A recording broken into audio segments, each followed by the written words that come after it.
Hello everyone, welcome back to my YouTube channel accounts department.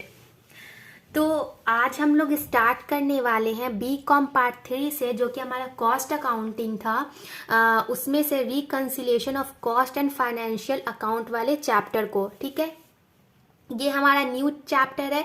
इससे पहले मैं continue कर रही हूँ अभी टेंडर प्राइस वाले चैप्टर को। उसका पूरा क्वेश्चन अभी कंप्लीट नहीं हुआ है। मैंने उसमें क्वेश्चन नंबर 8 तक सॉल्व किया है।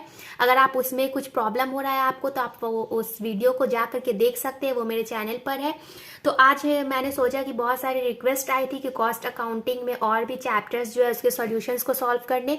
तो मैंने सोचा कि रिकंसिलेशन ऑफ कॉस्ट को यूज़ कर लेते हैं, क्योंकि ये हमारा लगभग हमारा सेम है जो कि मैंने इससे पहले बनाया है। टेंडर प्राइस उसी की तरह बनेगा, तो इसलिए ये हमारा कंटिन्यू चलेगा।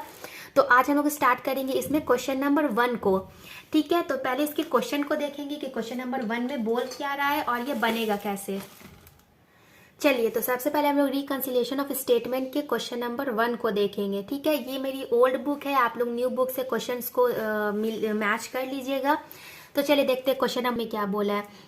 क्वेश्चन नंबर 1 में रहा है कि फॉलोइंग इंफॉर्मेशन प्री इंफॉर्मेशन है, इसको क्या क्या करना है। तो पहले हम लोग बनाना है statement of cost manufacture for the year. Cost कितना लग रहा है उसके स्टेटमेंट बनाना। देन स्टेटमेंट ऑफ प्रॉफिट बनाना है, इसमें cost statement profit loss account बनाना है, दो बनाना है। उसके बाद profit and loss account in the financial book. फिर रिकंसिलिएशन स्टेटमेंट बनाना है। ठीक है, ये हम लोगों को बनाना है, ये बनाने बोला है। ठीक है, उसके बाद इन्फॉर्मेशन क्या क्या दिया है वो देख लेते हैं। इन्फॉर्मेशन पहला है हमारा purchase of raw materials. Then इसमें मटेरियल किया रॉ 4200, जजेस 18,000, ओपनिंग दिया रॉ मटेरियल का 7200, फिनिश्ड 14,400 और क्लोजिंग स्टॉक दिया है मटेरियल्स का 10,800 और गुड्स का 1,600 है। इसके बाद आज क्वेश्चन में calculate fact on 80% on cost, मतलब कि फैक्ट एक्सपेंस 30% प्राइम कॉस्ट के साथ, मतलब जो वेजेस है उसके साथ, and on cost 80% on factory cost. Office का एक्सपेंस फैक्ट्री के एक्सपेंस साथ निकाल 80% दिया। इसमें परसेंटेज पहले से दिया है, हम लोग को परसेंटेज निकालने की जरूरत नहीं है। बोल एक्चुअल वर्क एक्सपेंसेस का amounted to ₹11,350 and actual office expenses amounted to, मतलब वर्क एक्सपीरियंस है हमारा 1,350 का और फैक्ट्री ऑफिस हमारा 9,090। फिक्स कॉस्ट प्राइस के फॉर्मूला सही हम लोग निकाले। तो चेक लेते हैं क्वेश्चन नंबर 1 सॉल्व होगा। चलिए, तो इसमें हम लोग सबसे पहले बनाएंगे क्वेश्चन नंबर 1 में statement showing profit on cost की कॉस्ट के ऊपर कितना प्रॉफिट होता है। तो ठीक है, सबसे पहले प्रॉफिट ऑन कॉस्ट निकालेंगे। तो इसमें opening stock of raw material दिया है, तो हम लोग लेंगे opening stock of raw materials, ये कितना था 72,000। ठीक है, उसके बाद क्या बोला कि परचेज भी किया है, तो हम लोग ऐड करेंगे परचेजेस।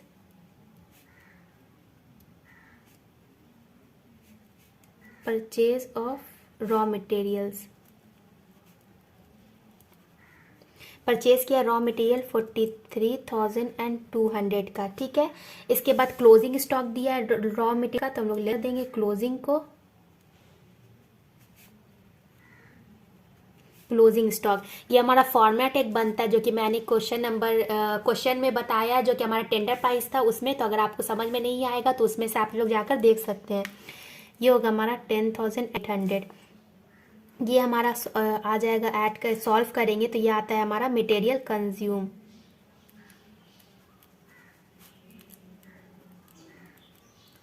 ठीक है, ये आ जाएगा हमारा 39,600। इसे हम लोग ब्रैकेट में डाल देंगे क्योंकि हमें लेस करना रहा है। ठीक है, उसके बाद इसमें ऐड करेंगे हम लोग वेजेस को, तो लिखेंगे वेजेस, ये हो जाएगा हमारा 18,000। ये आ जाएगा हमारा प्राइम कॉस्ट, ये कितना हो जाएगा 57,600 का। ठीक है, प्राइम कॉस्ट आ जाएगा। इसमें ऐड करेंगे हम लोग फैक्ट्री का एक्सपेंस, तो यहाँ लिखेंगे ऐड फैक्ट्री एक्सपेंस। अब यही से हमारा मेन चीज़ है, यही समझना है कि हम लोग फैक्ट्री एक्सपेंस कैसे और ऑफिस एक्सपेंस कैसे यूज़ करते हैं। जो हम लोग statement showing profit on cost बनाते हैं उसमें फैक्ट्री एक्सपेंस और ऑफिस एक्सपेंस जो होता है वो परसेंटेज के ऊपर निकला हुआ होता है, जो मतलब कि हम लोग इसमें परसेंटेज यूज करते हैं। और जो स्टेटमेंट शोइंग हम लोग प्रॉफिट एंड लॉस जो हम लोग बनाएंगे ना प्रॉफिट एंड लॉस के ऊपर, उसमें जो डायरेक्ट हमारा वैल्यू होता है वो हम लोग यूज करते हैं। तो फैक्ट्री एक्सपेंस में जो हमारा दिया है ना इसमें परसेंटेज कितना था वो 20% और 80%, तो उसे हम लोग यूज करेंगे। तो फैक्ट्री एक्सपेंस हम लोग निकालेंगे यहाँ, तो यहाँ लिखेंगे हम लोग फैक्ट्री एक्सपेंस को किसके साथ निकालना था, प्राइम कॉस्ट के साथ निकालना था। तो यहाँ पे पहले हम लोग देखेंगे कि फैक्ट्री का एक्सपेंस कितना दिया हुआ है 57,600 इंटू 20% के साथ निकालना है डिवाइडेड बाय 100, ये कितना आ जाएगा 11,520। ठीक है, तो अब हम लोग यहाँ लिख देंगे 11,520, ये आ जाएगा हमारा वर्क कॉस्ट। ठीक है, वर्क कॉस्ट हो जाएगा ये हमारा 69,120। ठीक है, यहाँ तक समझ में। इसके बाद ऑफिस एक्सपेंस भी वैसा ही करेंगे, तो लिखेंगे add office expense. Office expense में भी ऑफिस एक्सपेंस कितना था यहाँ पे हमारा 11,520 इंटू रेट कितना दिया था 80% डिवाइडेड बाई 100, ये हो जाएगा हमारा 9,216। तो यहाँ पे हम लोग अभी से टोटल इक्वल कर लेंगे, तो यहाँ पे आ जाएगा हमारा ऑफिस का कॉस्ट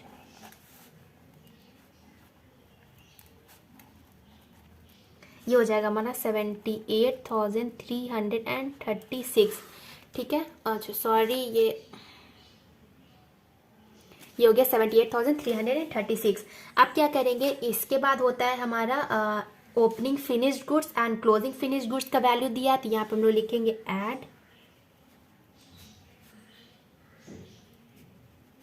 ओपनिंग फिनिश्ड गुड्स, और इसमें से हम लोग क्या करते हैं लेस करते हैं क्लोजिंग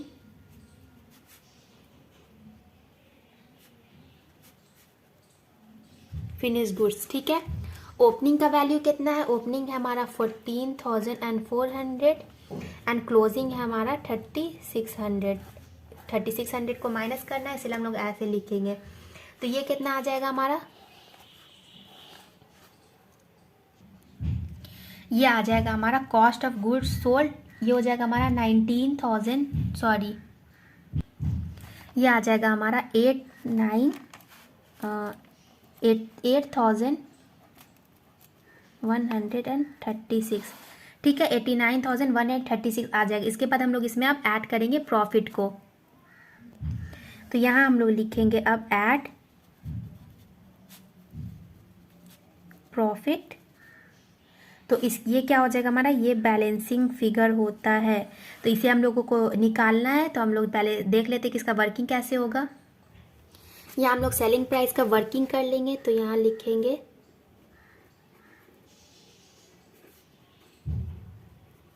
सेलिंग प्राइस। इसमें क्या बोला था कि 8,9,136 इंटू 20/100 सेलिंग प्राइस का 20%, तो ये हो जाएगा हमारा 17,827.2। ये हमारा प्रॉफिट आ गया। इस प्रॉफिट को हम लोग ऐड कर लेंगे, वहाँ पर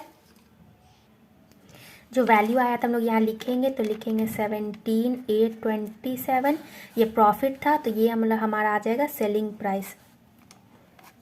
यहाँ लिखेंगे हम लोग सेलिंग प्राइस, और ये हो जाएगा हमारा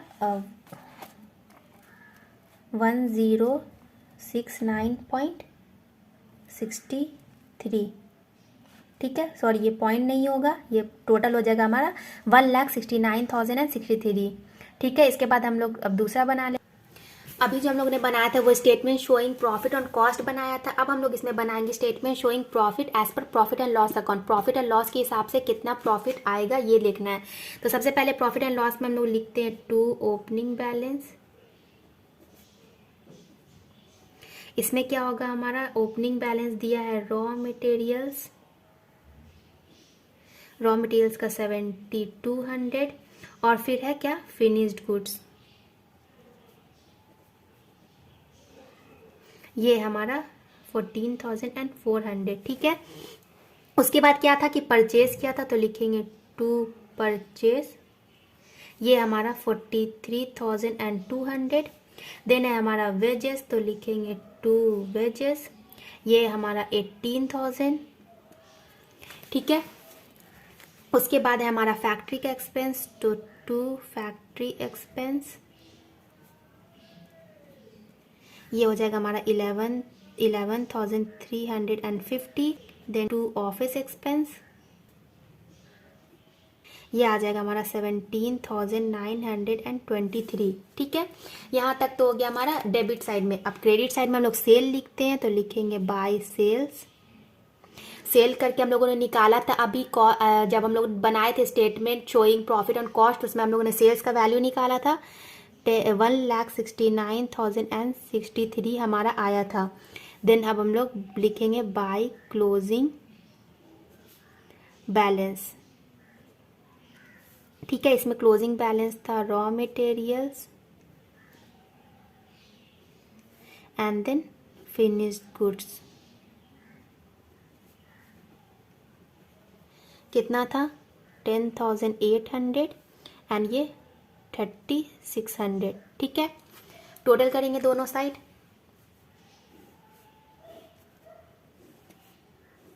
हो जाएगा 1,21,363, 1,21,363, 1,21,363 हमारा प्रॉफिट। जब हम लोग टोटल करेंगे, सॉरी यहाँ पे क्या होगा कि ऑफिस एक्सपेंस यहाँ पे हमारा ये नहीं है, ऑफिस एक्सपेंस यहाँ पे हमारा 9,290 है, ठीक है। अब हम लोग लिखेंगे टू प्रॉफिट। जब हम लोग बैलेंस करेंगे ना क्रेडिट साइड का, तो क्रेडिट साइड का ज्यादा आ जाएगा, जो आएगा 21,303, तो डेबिट साइड भी लेंगे। अब दोनों की इक्वल करेंगे तो हमारे यहाँ प्रॉफिट आ जाएगा, आइए 17,923। ये प्रॉफिट आया हमारा प्रॉफिट एंड लॉस के हिसाब, और हम कॉस्ट के हिसाब से हम लोगों ने पहले निकाला था वो आया था। अब इसके बाद हम लोग बनाएंगे रिकंसिलिएशन स्टेटमेंट। चलिए, तो अब हम लोग इसमें बना लेते हैं रिकंसिलिएशन स्टेटमेंट। इसको देखेंगे कैसे बनता है। तो सबसे पहले हम लोग इसमें आप यूज कर सकते हैं, यहाँ पे जो हम लोग पहला लाइन लिखते हैं profit as per cost account, तो उसमें आप लोग profit as per profit and loss लेकर के बनाइएगा, तो वो आ जाएगा हमारा जो टोटल करके आएगा, तो वो हमारा प्रॉफिट एंड लॉस का आ जाएगा। अगर हम लोग पहले यूज करेंगे कि profit as per the profit and loss account, तो जो लास्ट में हमारा आएगा प्रॉफिट वो कॉस्ट के हिसाब से आ जाएगा, ठीक है। तो यहाँ पे हम लोग यूज कर लेते हैं कॉस्ट के हिसाब से, तो लिखेंगे प्रॉफिट एज पर अकाउंट 17,827, ये हमारा कॉस्ट के हिसाब से प्रॉफिट आया था, ठीक है। अब इसमें क्या करेंगे कि हम लोग ऐड करेंगे इसमें ओवर चार्जेस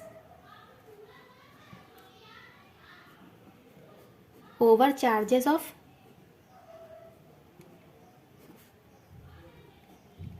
फैक्ट्री एक्सपेंस का मतलब हो गया कि फैक्ट्री एक्सपेंस जो हमारा लगा था वो कॉस्ट के हिसाब से कितना हुआ था और प्रॉफिट एंड लॉस के हिसाब से कितना हुआ था।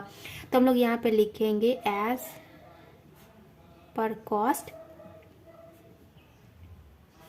As per profit and loss. Cost के हिसाब से हमारा था ये 11,520 और प्रॉफिट एंड लॉस के हिसाब से था 350, तो मतलब ये ओवर चार्ज हो गया है, तो ये हो जाएगा हमारा डिफरेंस 170, ठीक है। इसको ऐड करना है। अब हम लोग लेस करेंगे, तो यहाँ लिखेंगे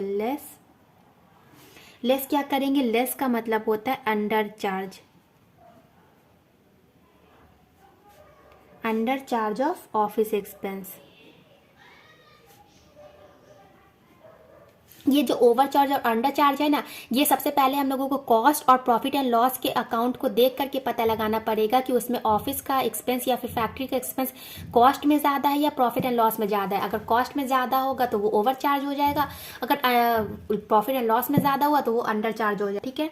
तो हम लोग यहाँ लिखेंगे एज पर कॉस्ट और फिर as per profit and loss. Cost के हिसाब से है ये 9,216, लॉस की प्रॉफिट एंड लॉस 9,290। ये कितना हो जाएगा, ये अंडर चार्ज हो गया 74, मतलब इसको लेस करना है, ठीक है। जब हम लोग ये करेंगे यहाँ पे आ जाएगा हमारा 17,923, जो कि आप मैच करेंगे तो ये प्रॉफिट हमारा आया था प्रॉफिट एंड लॉस के हिसाब से। तो यहाँ पे हम लोग लिखेंगे profit as per profit and loss. ठीक है, बस ऐसे ही रिकंसिलेशन स्टेटमेंट बनता है। ये हो गया हमारे क्वेश्चन नंबर 1 का सॉल्यूशन। अगर आप लोग को कुछ भी प्रॉब्लम हो तो आप लोग मुझे कमेंट करके ज़रूर पूछिएगा।